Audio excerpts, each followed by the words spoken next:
मनोज जरांगे पाटलांची थोड्याच वेळात महत्त्वाची बैठक। बैठकीत मराठा आंदोलनाची पुढची दिशा ठरणार। जे दिशाहीन आहे ते दिशा काय ठरवणार, त्यांना पुढची दिशा तरी कळाली पाहिजे। छगन भुजबळांचा मनोज जरांगेंना टोला। महाविकास आघाडीची थोड्याच वेळात बैठक। अर्थसंकल्पीय अधिवेशनाच्या पार्श्वभूमीवर मवियाची बैठक। मवियाच्या बैठकीनंतर पत्रकार परिषद। इंदापुरातील राष्ट्रवादीच्या कार्यक्रमात तुतारी वादक गायब। तुतारी वादन टाळत सनई वादकांचा समावेश। मेळाव्यात आयोजकांनी तुतारी वादक टाळले। इच्छुक असणाऱ्यांना भाजपात घ्या असं मी म्हणालो। पक्षात येण्यासाठी मला कार्यकर्त्यांचे फोन येतात। त्या वक्तव्यावर चंद्रशेखर बावनकुळेंचं स्पष्टीकरण।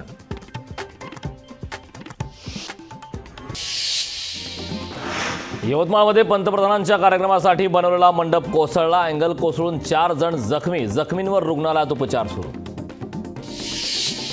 वाशिम जिल्ह्यातील सर्व बाजार समित्या उद्या राहणार बंद। महाराष्ट्र कृषी उत्पन्न पणन अधिनियमात बदल करण्याचा प्रस्तावाला समित्यांचा विरोध। विदर्भात पुढील 3 दिवस पावसासह गारपिटीचा इशारा। हवामान खात्याचा अंदाज।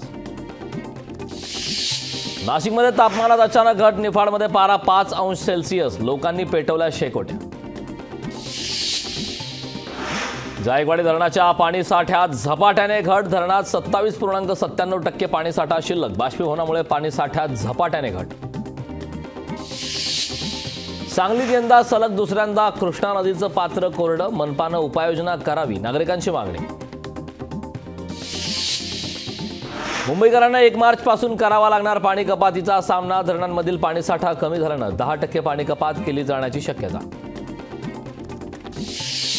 पुणेकरांनो, पाणी जपून वापरा। खडकवासलामध्ये केवळ 55% पाणी साठा। कालवा समितीच्या बैठकीत पाण्याच्या अतिरिक्त नियोजनाबाबत होणार चर्चा।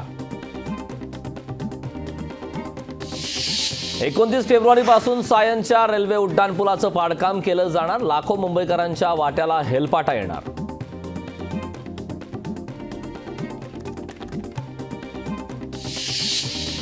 म्हाडाच्या विरार बोळीजमधील 2278 घरांना ग्राहकच मिळेना। 900 इच्छुकांपैकी अवघ्या 300 जणांनी घरं विकत घेण्यासाठी सादर केले स्वीकृतीपत्र।